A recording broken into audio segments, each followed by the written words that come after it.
Friends अभी अभी मैं नहा के आई थी और नहा के आते ही मेरा जो मंगलसूत्र था मुझे उसका धागा थोड़ा सा कच्चा सा लग रहा था, तो वो सीधे मेरे हाथ में आ गया।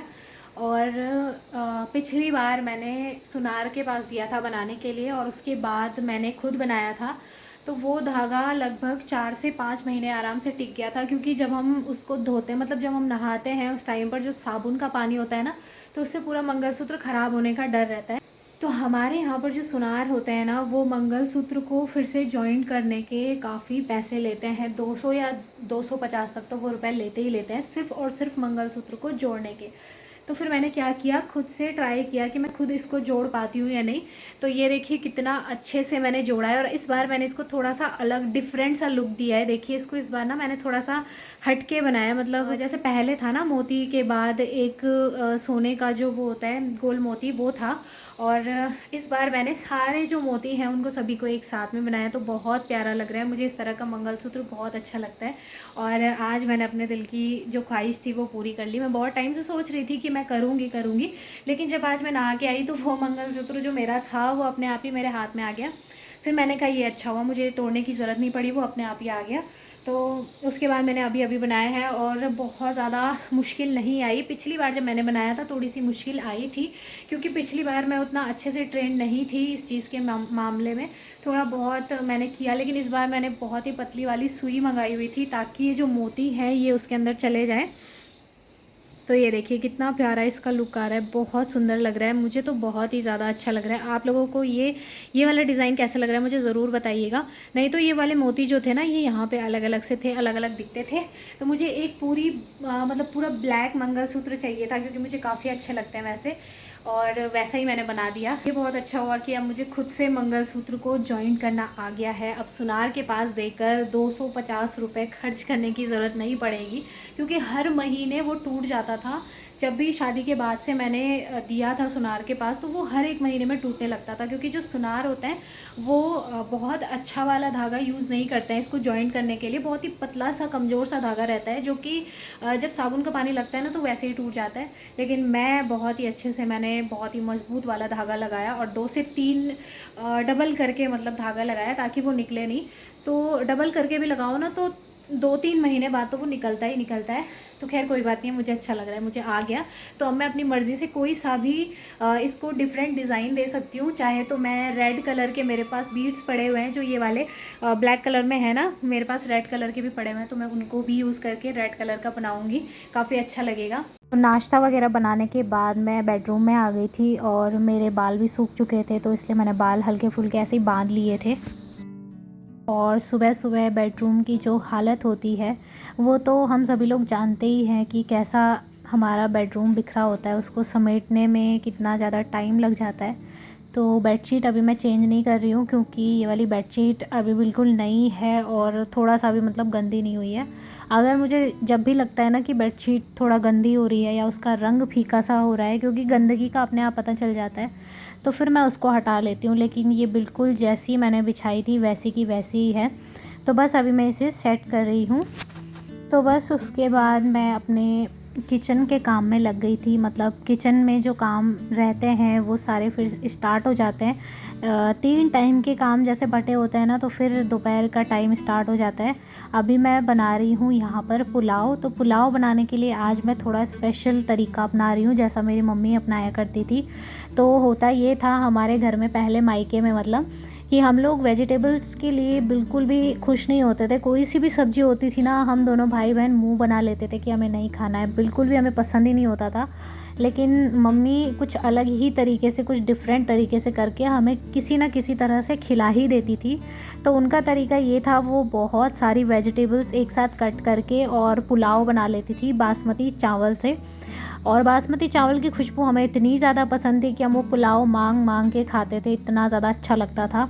तो वही ट्रिक मैंने भी आज सोचा कि मैं भी करती हूँ, क्योंकि बहुत बोरियत आ जाती है डेली डेली दाल चावल खाओ या सब्ज़ी खाओ। तो फिर मैंने क्या किया ना, 3-4 लहसुन की कलियाँ थी और प्याज था, और एक काफ़ी बड़ा टमाटर था, उसमें हरी मिर्च कट करके मैंने सबको मिक्स करके अभी यहाँ पे ढककर छोड़ दूँगी। थोड़ा सा मैंने लाल मिर्च पाउडर डाला है, मतलब जो कश्मीरी लाल मिर्च होती है कलर के लिए, उसको डाल दिया है। और इसके बाद मैं इसमें मतलब इसको ढककर ना थोड़ी देर पकने दूँगी ताकि इसका जो स्वाद है आपस में मिल जाए। और थोड़ा नमक मिर्च मसाले सब मिक्स करके डाल देती हूँ मैं ताकि अच्छे से पक जाएँ। उसके बाद जितनी भी मैंने वेजिटेबल्स कट की थी वो डालूँगी। तो मैंने वेजिटेबल्स में पत्ता गोभी मैंने कट की थी, उसके बाद थोड़ी सी लौकी रखी हुई थी वो मैंने कट की, और साथ ही मैंने उसमें एक छोटा सा आलू भी डाल दिया था। तो आप लोग देख सकते हो ये सारी सब्जियां मैंने एक साथ और इस तरह से मैंने इनको फ्राई करने के लिए अभी छोड़ दिया है। मतलब इनको मैं थोड़ा सा पानी डाल के और 50% तक मैं इनको कुक कर लेती हूँ ताकि जो भी मसाला है वो पूरी सब्ज़ी में अच्छे से मिक्स हो जाए। जैसे ही वो मिक्स होगा उसके बाद मैं चावल डाल दूँगी। तो अभी जो यहाँ पर देख रहे हो ना आप, काउंटर टॉप कितना ज़्यादा मैसी हो गया है क्योंकि छोटा सा काउंटर टॉप है। और मतलब छोटा तो क्या है, जो उधर वाला किचन था उसमें तो मुझे इससे भी ज़्यादा आफत आती थी क्योंकि उसमें सिर्फ एक ही काउंटर था, एक ही स्लैब बना हुआ था, तो उसी में मुझे सारा काम करना पड़ता था, एडजस्ट करना पड़ता था। बट ये वाले किचन में 2 हैं तो मुझे थोड़ा उस हिसाब से अच्छा ही रहता है, लेकिन फिर भी बहुत ज़्यादा फैला फैला मुझसे बर्दाश्त नहीं होता। मैंने सारी चीज़ें अभी हटा ली हैं। और उसके बाद मैं, जब तक ये कुक हो रहा था तब तक मैं अपने बाकी काम कर रही थी जैसे क्लीनिंग वगैरह का। और बस अभी देखिए 50% तक ये जैसे कुक हो जाता है ना तो फिर मैंने इसमें चावल डाल दिए।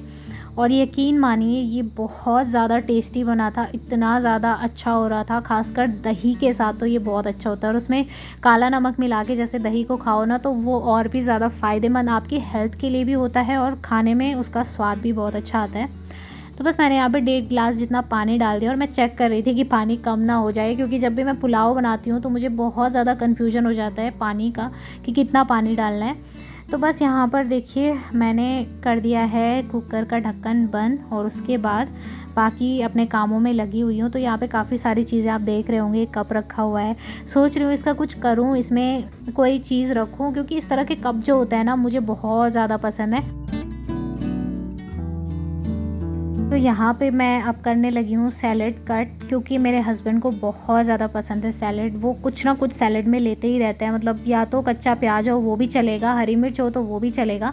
लेकिन आज फ़िलहाल ये था कि खीरा भी रखा हुआ था, घर का जो खीरा था हमारे जो पापा ने उस दिन दिया था तो वो भी था, आधा बचा हुआ था। और साथ ही थोड़ा सा मैंने एक प्याज कट कर लिया था और हरी मिर्च मैंने रखी थी, तो सैलेड काफ़ी अच्छा खासा हो गया था। तो हस्बैंड सबसे पहले सैलेड लेते हैं उसके बाद ही खाना खाते हैं, तो उनको उनकी आदत है, मतलब पहले से ही उनकी आदत है। तो मैं उनके लिए कुछ ना ऐसे बचा के रखती हूँ कि सैलेड बच जाए, और ये जमा करके फिर अच्छे से उसको कट करके मैं रख लेती हूँ। तो बस यहाँ पर ये काम मेरा ऑलमोस्ट ख़त्म ही हो गया था। उसके बाद मैं बस जैसे ही पुलाव बना तो हम लोगों ने लंच कर लिया था, और लंच वगैरह करने के बाद फिर थोड़ी देर, मतलब ज़्यादा तो क्या, बस थोड़ा सा हमने रेस्ट भी कर लिया था। तो ये देखिए दही है, सैलेड है और पुलाव, बहुत ही ज़्यादा टेस्टी पुलाव है। आप लोग भी आ जाइए हमारे साथ खाने के लिए। और ये देख सकते हैं आप कितना अच्छा लग रहा है, क्योंकि इसमें ढेर सारी वेजिटेबल्स भी पड़ी हुई है ना, तो बहुत ज़्यादा टेस्टी। ये सिर्फ दिखने में अच्छा नहीं लग रहा, मतलब खाने में भी बहुत टेस्टी हो रहा था। तो बस अभी हम लोगों ने लंच वगैरह किया, उसके बाद मैंने सारे लंच के जितने भी बर्तन थे वो सारे धुले, और यहाँ पे मैं आप लोगों से कह रही थी कि आप लोग भी खा लीजिए। तो फिर उसके बाद बारी आती है शाम के टाइम की, इवनिंग की। तो इवनिंग में मैं चाय वगैरह नहीं बना रही हूँ आजकल, क्योंकि कभी कभार मन करता है तो बना लेती हूँ, लेकिन उतनी नहीं बनाती हूँ। तो अभी जो है ना उतना अंधेरा नहीं हुआ था, 6 बज रहे थे, तो मैंने सोचा आज कोफ्ते बना लेती हूँ। हस्बैंड की फरमाइश आ रही थी बहुत टाइम से कि कोफ्ते बना लो, उनको कोफ्ते बहुत ज़्यादा अच्छे लगते हैं। तो मैंने कहा आज मैं बना ही लेती हूँ। लौकी भी रखी हुई थी और घर की भी लौकी आई थी, तो फिर मैंने फटाफट से थोड़ी सी लौकी ऐसे ही कद्दूकस करी और जल्दी जल्दी उसके पकौड़ियाँ तल ली थी। और सही रहता है, मतलब अगर टाइम से आप काम कर लो ना, आप देख सकते हो बाहर उजाला हो रहा है, तो मैंने सोचा पकौड़ियाँ बना के रख लूँगी। और सब्ज़ी तो खैर क्या है, बाद में भी बनाऊँगी तो कोई फ़र्क नहीं पड़ता, कौन से गरम गरम ही पकौड़ियाँ उसमें डालनी होती हैं, वैसे भी ठंडी पड़ती हैं उसमें जाके, वैसे भी वो गर्म हो ही जाएगी। तो फिर मैंने उनको ढक के अलग से रख लिया था।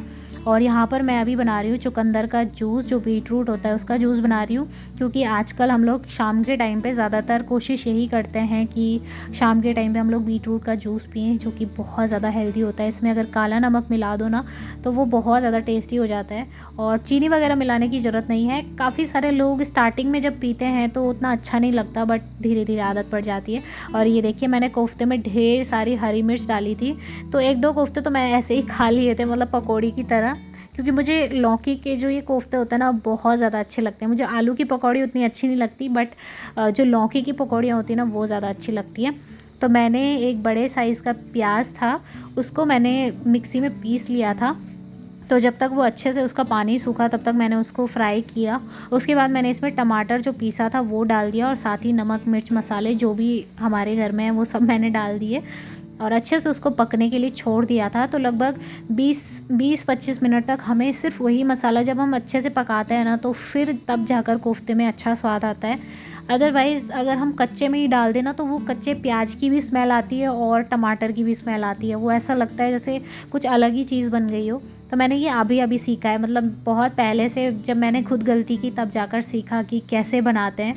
मुझे बहुत ही प्रॉपर्ली आता नहीं था, बट धीरे धीरे करके कहते हैं ना कि अगर आप गलती कर रहे हो तो उन गलतियों से आप कुछ सीखते भी हो। वैसे ही मैंने भी सीखा। देखिए अच्छे से पूरा मसाला जब पक जाता है तभी इसमें पानी डालना होता है।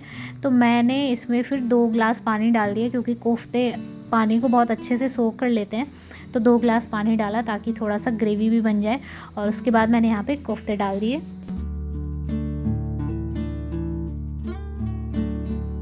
तो जिस टाइम पर मैं ये कोफ्ते बना रही थी, टाइम लगभग 8 बजे का हो गया था, और 8 बजे से मैं अपना खाना बनाना स्टार्ट कर देती हूँ। जो रात का जो डिनर होता है उसकी तैयारी तो मैं पहले से ही कर लेती हूँ, उजाले में ही, मतलब तैयारी तो हो जाती है, लेकिन जब बनाना स्टार्ट करती हूँ तो टाइम बिल्कुल 8 बजे का ही होता है, तभी मेरा काम स्पीड पर हो जाता है। तो उसके बाद मैंने कहा हाथ के हाथ गर्मा गर्म रोटियाँ भी बना लेती हूँ। रोटियाँ सेक लूँगी तो खा के हम लोग फिर बैठ जाएंगे, और पढ़ाई वढ़ाई जो भी चलती है वो चलेगी। क्योंकि बाद में ना जैसे बैठे रहो, खाना लेट में खाओ तो फिर ना खाना खाने का मन करता है ना पढ़ाई करने का मन करता है। इसलिए खाना वगैरह हम टाइम से खा लेते हैं, थोड़ी देर बाहर वॉक करने चले जाते हैं, और उसके बाद अंदर आके पढ़ाई कर लेते हैं। 11 साढ़े 11 तक का तो टाइम हो ही जाता है इतना।